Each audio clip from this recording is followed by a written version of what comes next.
Hello everyone, my name is Sylvain Rochon, and as usual I'm getting people to expand their human experience using cutting-edge technology.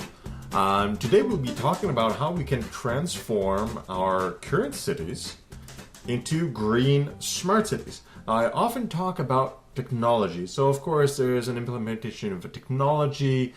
We are transforming our cities right now into smart cities, and what that means is that it's connected. We have Wi-Fi. We can connect to the internet pretty much anywhere. People can buy gadgets very easily to make their homes smarter, so they can control their locks, their cameras, their devices through IoT, the Internet of Things, to their smartphones, and so on and so forth. But that's inside the home. There's not a lot of talk about how to make the actual city smarter, except for the advent of self-driven transportation systems. So public transportation officers are looking into that to make AI kind of in control of some public transportation, like buses and trains and things like that.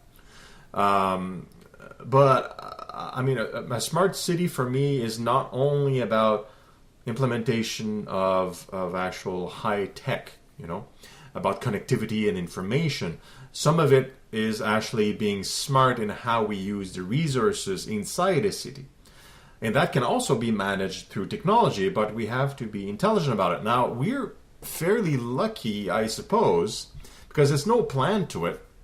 When the self-driven cars are going to start rolling in, there is a very strong sense and anticipation that there will be a need for way fewer cars on the street. And the reason for that, and I've talked about this before in other videos, is that entirely self-driven cars, most of them coming out are electric, so they won't be polluting as much. But by nature, if a car is driving itself, a lot of people won't have the compulsion to actually buy a car, because buying a car is fairly expensive for a person or a family. And if most of the time it's just sitting there, you can actually rent it out onto the street, just like you would, put yourself some solar panels and, sell the excess energy into the grid, for example. If it's just sitting there, why not renting most of the time that it's sitting there to people that can use their smartphone, just like Uber, and just use your car to drive themselves around. And that won't happen a whole lot, I don't think. I think very quickly, because of Lyft and Uber and these companies, what pressure they're going to put in their current investments, they will put out their own fleets of self-driven cars, and a lot of people will subscribe to a self-driven car service, so that they don't need to have a car. And because there's no driver, it's way cheaper, and you don't need to have a license and insurance and all that stuff for yourself. Technically, you probably could be able to drive around for the same price as you buy your Uber, and using your smartphone to call the car up and whatnot.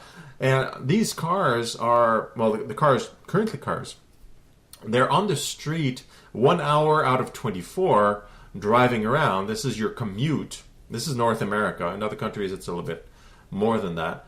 And the next 23, they're parked somewhere near your work, at your home, and whatnot. So about, in the average fairly dense city, 20% of the land, the superficial space of the city is allocated to parking.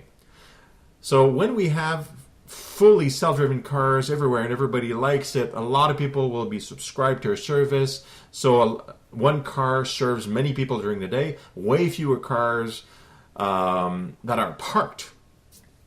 And so you can recuperate maybe 10-15% of the city's space and repurpose it into something else. I've already talked about this as well. Now the idea, again, we're circling back to a smart city and transformation. A lot of cities have a little bit of an air problem, air pollution, too much CO2. Again, self-driven cars being electric, that helps a lot. You're not spewing as much CO2 out. But there's a lot of other pollution that just is human beings breathing and and farting and doing biology, pets and animals and all this stuff, as well as the machinery and all the other systems that happen in a city normally.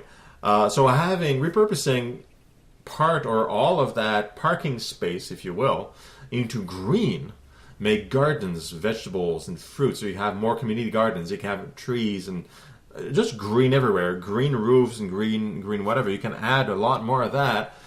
Well, imagine a city that has 15% more trees.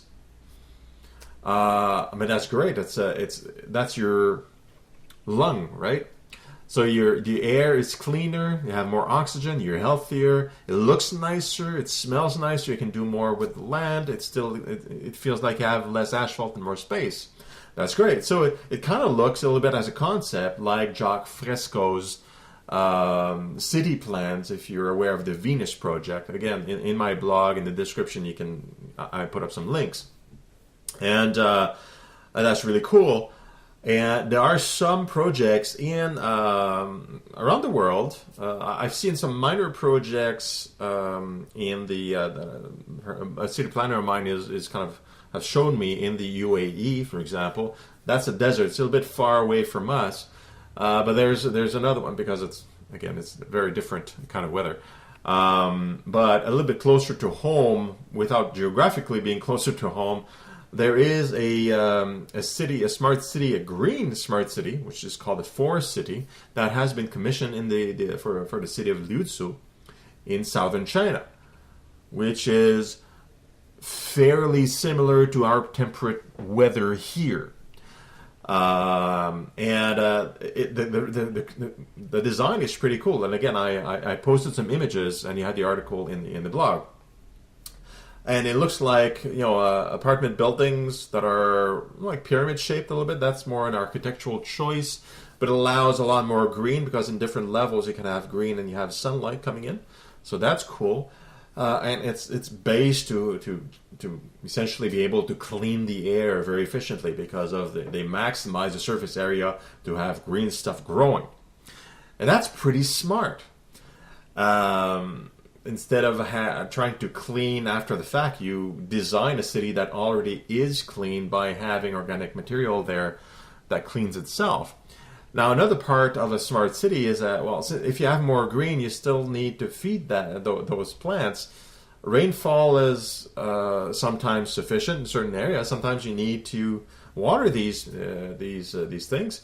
And lo and behold, houses do produce a lot of water that is no longer drinkable. I'm talking about waste from houses. Now, there's some companies that have done great jobs at creating designs for apartment buildings or toilet blocks, where they take all the solid and water waste material and they recycle it into usable materials like fertilizer for plants. Those could be used in green cities, right, to fertilize the plants and the vegetables and the fruit, right, that is growing in the community gardens.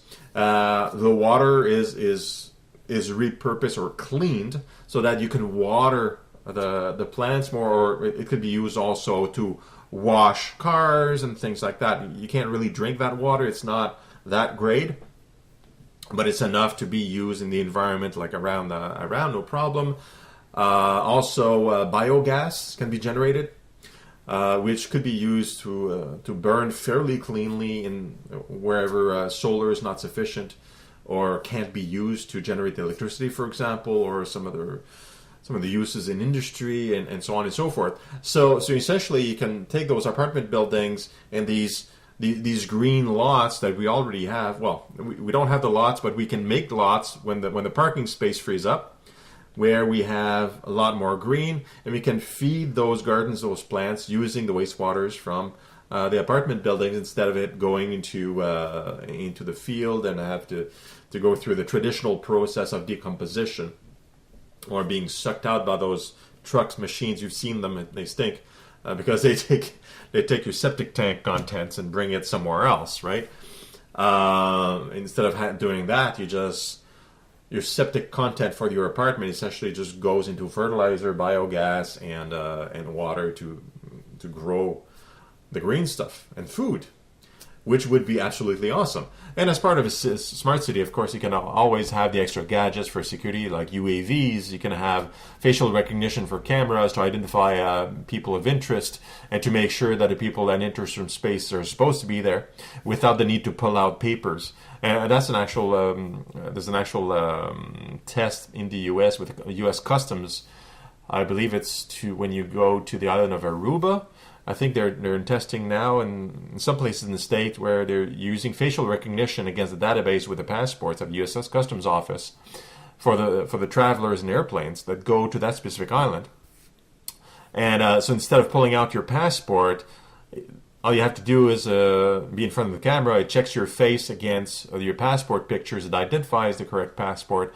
And if that's you and so on, and you move on. So you don't need to absolutely have your papers with you in your pockets, and maybe you lose them and things like that. So we can make it also technology smart and safe as well. So these are all great ideas, and I'm as always, I'm encouraging you guys to fill in the gaps. You are the entrepreneurs, you are the professionals, you are people that want to the next idea. Well, this is coming. The self-driven cars will free up that space.